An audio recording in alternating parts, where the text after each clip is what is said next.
Dale Elliott Jr. Oh my goodness, what a show. How do you feel? I'm glad it done. You're I'm glad it done. Yeah, but I love the we've been I get some good turnout and some good reception from the people at England. So I really like it. I appreciate the turnout and the support I've been received from England. Okay, because I was going to say you seem to love being in London. What is it about? Yes, No, you me not do. gonna lie. Yes, you do. Not even for the interview, me gonna lie. No. Well, we're here and now. So London is beautiful people. I love the people here. Right. I hate the traffic. You hate the traffic. With everything in my life. Talking about your life, your performance consists of a lot of your upbringing in Jamaica. Now, is there a moment in your childhood that you can tell us that has shaped you to the person that you are today? Yeah, the as in the set, reborn from that. How me have to turn my life around when that did happen. Me can't tell them about the set count I forgot. And I somehow not soon see it. But yeah, that was definitely like a momentum, like a big change in my life. Yeah, yeah. So in the film, going back a little bit to Sprinter, it was both personal and powerful. How much of Dale Elliott Jr. was in that character? Busy! Yeah, you're a very popular man. I think that's why the door keeps knocking. But yes, so how much of Dale Elliott Jr. was in the character? Sprinter? Not having any parents make it be very truthful. Me having a background in track and field, making it very truthful. Me never scammed before though. I wasn't a scammer, but yeah, the character not having his mother there and but there was not the scamming part never, but me high school and also me is a girl's man. So what happened to him where the girl is concerned, that wouldn't happen to Dale in a real life. Cause Dale in real life a gal is. You know what I mean? You sure about that? Yeah, man. Yeah. Dale in a real life would have more cooler. Right. Yeah. Okay. So talking about Dale, former self, if you were 17 years old, what advice would you give to Dale? I would tell myself to what me I don't know. It's just you see, me not really have no regret. Me feel like my life turned out exactly how it's supposed to turn out. Okay. Yeah, and it's not that how I want to turn out. I kind of just enjoy the journey, based off of when I start. I start social media when it wasn't really as popular as it is now. I got through a whole heap of changes. I felt like I grew on the internet. You sure did. You've got, I believe, and if correct me if I'm wrong, you've got like over 113,000 subscribers. Is that right? Yeah, so I have like numbers wise, yeah, I have a whole heap of social media. Yes, TikTok. I know you're on all of them. TikTok, IG, yes. But overall, I have over 1 million like subscribers and followers. And how does that feel to have all of those people following you? It feels good, but it feels better to see them in person because anybody can click. Anybody can click and watch and like it, but the greatest thing is when you put on a show and you see 700-800 people turn up. So like tonight. Exactly. So we work with that more. So tell us, you've got a world tour on at the moment. Tell us a bit about that. Yeah, so I wrap up UK right now. I did some countries in Europe. Okay, so your world tour, Son of an Immigrant. Yeah, Son of an Immigrant. Tell us a little bit about that. Son of an Immigrant is just more me, more personal. Involves a lot of family, involves a lot of life-changing moments. And being an immigrant now is like, we are getting a different level of, it can be fight, we have a level of pride now. I live in the States now, and immigration is such a big thing right now. So it's just me, I'm proud to be an immigrant. Move to America, I do it the right way. Me get it the way I'm supposed to get it. Me as a US citizen. And first world countries are great countries, and we as immigrants, we come to these places to better ourselves. And all we are criminal. When I come here, we are come here for just live the first world dream.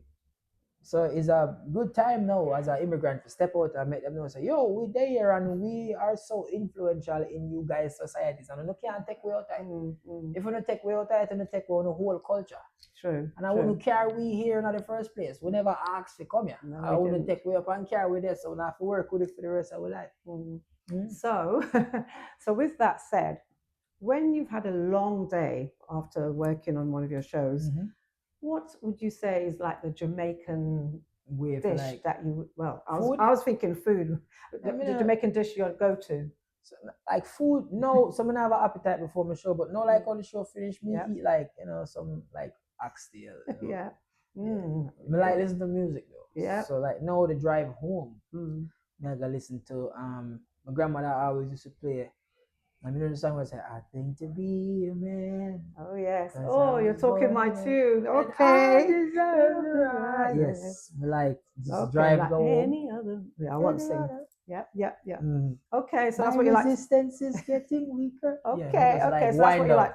Yeah, Like that's I'm a your wind wind up. down. Yeah. So rather than food, which is wise, Music. you've got your music. That's Mhm. great. So tell us a bit about you. That's something that if people would be surprised to learn about yourself.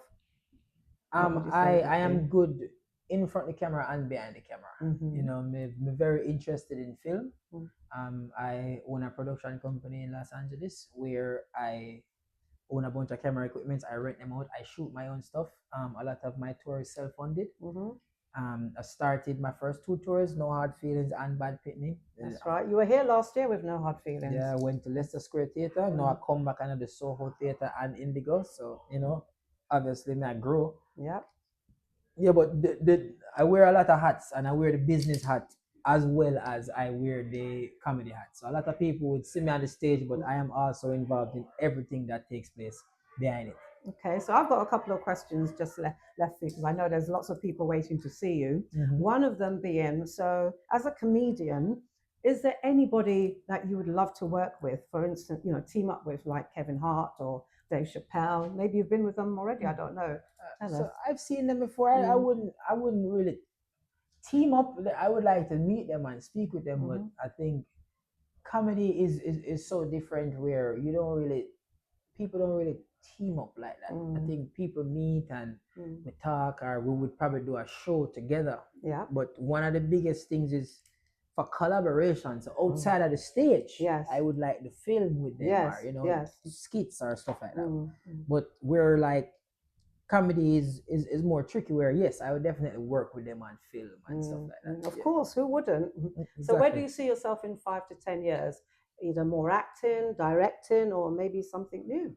I see myself, as a CEO, expanding my brand, expanding my company, um, managing young talents. I really have a soft spot for youths, especially young men that's want guidance, want people, and I feel like I can facilitate as long as I have the funds and the know-how and the means to make certain people learn things, especially in the world of film. Yes. That is my passion. Okay, I'm looking forward to seeing this because it sounds pretty exciting. So 3 words that describe Dale Elliott Jr. Stubborn. Stubborn. Stubborn. Never. No, stubborn, consistent, and delusional. Yeah, that is me. Yeah. Well, thank you very much. I don't know if I believe those words. Trust me, I'm stubborn. You sure? If you want to take out stubborn, yes. Discipline. Discipline, okay. Consistent, and delusional. That's me. Okay, well, you heard it here first, and you can catch this young man, son of an immigrant, worldwide. We're talking America, we're talking Canada. That's right. America, Canada, UK, we go Amsterdam, we go Rotterdam, we go Belgium, we go Ireland, we go Paris, we go Germany. You're moving around. He's going around the globe. He's, just watch out for him. So what would you like to say to your fans, if anyone's watching right now?